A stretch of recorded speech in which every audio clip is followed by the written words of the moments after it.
We're out in the garage and we're going to be doing a little bit of a kind of just vlog kind of thing here because I've got projects and I'm not working on any of them because this video is about this machine right here, but we'll get to that in a moment. So things have changed. I got new shelving right here. I meant to put that somewhere else in the garage, but realized it wouldn't fit. So I had an old Steam trunk here that had stuff from 2017 I had not touched in forever. So I opened it up, got a bunch of stuff out, and found iMac Survive the Purge, a Centris 610. So I actually have a cap kit all ready to go for that. We're going to recap it at some point.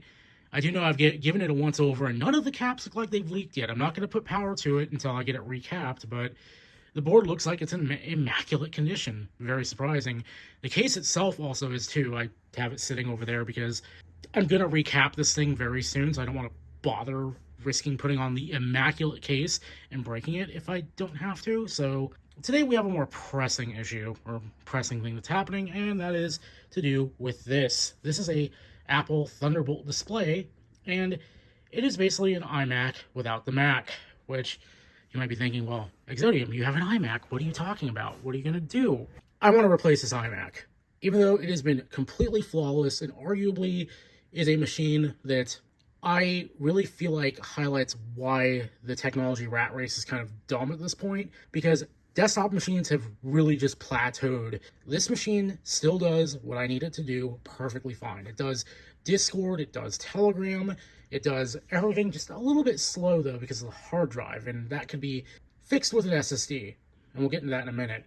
But it still does everything I need it to do, just a little bit slower. Like, even if I want to watch a YouTube video on this thing, it still runs perfectly fine. But the problem is software and Apple having kind of their little incentive for you to upgrade by dropping older machines. And they've been getting more aggressive about that as of late, and I'm not a fan of that. But this machine is stuck on High Sierra. In fact, if I go over to my magic trackpad here, and we can just bring over about this Mac, we can look at what this thing's got. And Mac's fan control is going to just get in my way here. I don't care, remind me later. Software just works. I don't want to update it. Leave me alone. But as you can see, we've got an i5 in here, 12 gigs of RAM, the Radeon 6770M, which is the one that is known to fail. So that's also a problem. This machine has not failed yet, and I'm thinking because, again, like the click of death with zip drives, I feel like the ones that are out there now are not going to fail because they've already survived at this point. If this machine was going to fail, it would have done so a long time ago, but knowing my luck, now I say that's probably going to fall over now. Beside the point, I thought about upgrading this thing, throwing in a Sandy Bridge i7, because either Sandy and Ivy Bridge, I believe, were cross-compatible depending on chipset. This thing will not take an Ivy Bridge CPU, so I could put an i7 in here. Sandy Bridge i7s have come down in price, finally, and they're not that expensive, so throwing a regular 2600 in here would not cost me a lot of money, because you cannot put a 2600K in here. It will not work, as far as I know. So that won't cost me a lot of money, and SSD won't cost me a lot of money, but those two things do not make this thing better, because it's still stuck on High Sierra. With this GPU in here, you cannot open core up to even a single version higher. You are stuck on High Sierra, and to open core, you have to take the whole thing apart, swap the GPU out with one that is open core compatible, go through that mess, and it's just a big, long thing to try and eke more years out of this thing. And normally I wouldn't care, but Firefox has dropped High Sierra, and so is Chrome. So it's coming. The software I use currently on this machine is going to drop it, I feel like, very, very soon from now. Discord, Telegram, that stuff. And I use the iMac as a really nice all-in-one machine because it has nice speakers, a nice display. I could do so much with this machine, and it just has it all in one convenient package. Now, I've tried to replace this machine with a Windows PC, and have another monitor here for that, but it sucked because it didn't have the complete package, as I was saying. The speakers sucked, so if I wanted to listen to music out here, I'd have to go grab my Bluetooth speaker and use my phone, which is, I mean, it works, but I like having a machine out here I could dedicate to the task. So I had to do that, and it just was a sucky experience all around. So I really wanted to be back on this machine. I brought it back out, hooked it back up, and kept on rolling.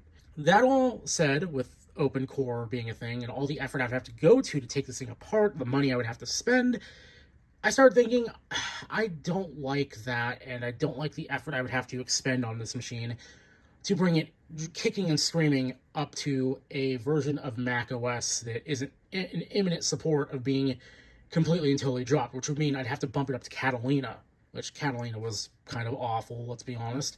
Then I started thinking, well, why wouldn't I just find a display that's kind of like got good speakers? And I thought about the Juicy Crumb for a minute, but that thing is like expensive, like out of my world expensive, so not gonna happen. And I think they're still in Kickstarter mode, so I'm good luck getting one. But then I thought, wait a minute, Apple made a range of monitors around this time, and that's where we come to the Thunderbolt display. So an awesome person found this locally in San Francisco for $35 and offered to go talk to the person and pick it up for me and, you know, front the money.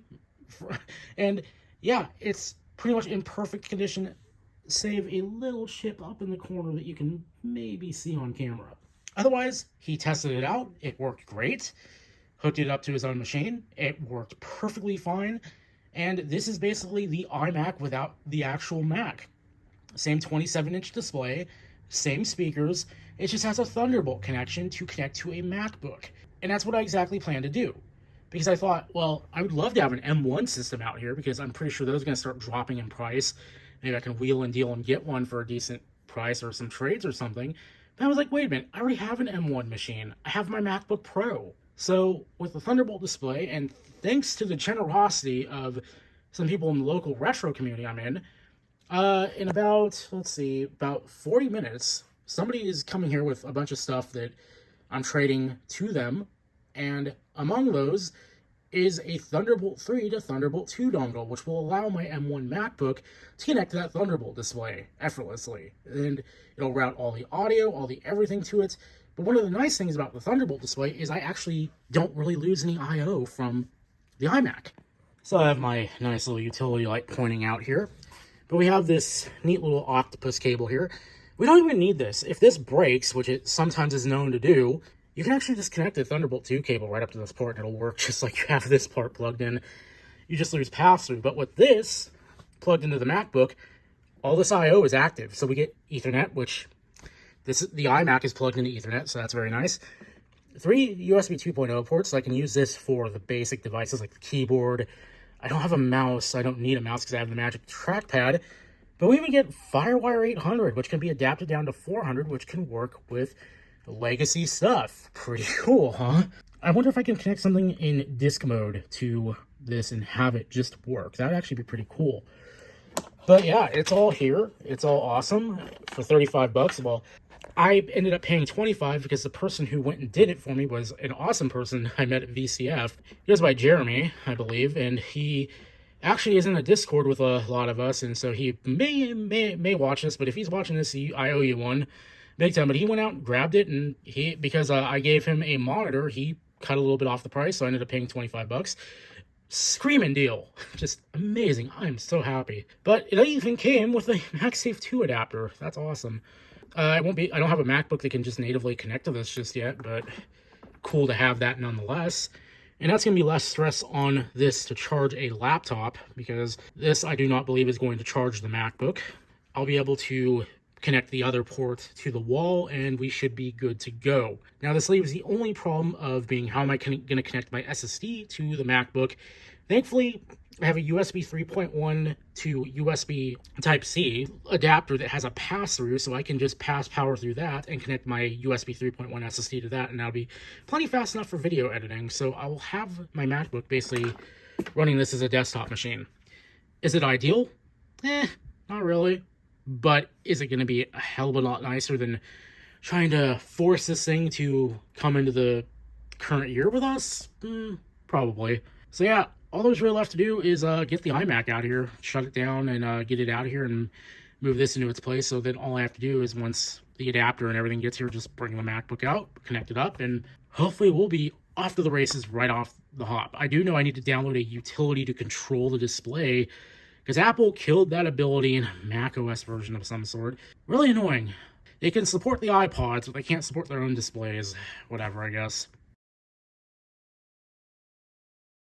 And here it is, all working pretty awesomely. A little messy still, but I mean, it's all working. I got my magic trackpad over here, and it's effortless. Got a Final Cut project up here ready to go. I'm probably going to dump this video into it in a second here.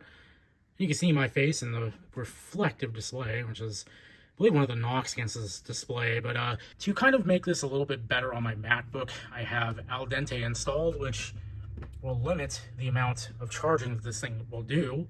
And I also have monitor control, which allows me to actually control the Thunderbolt monitor, so I can drop the brightness up and down.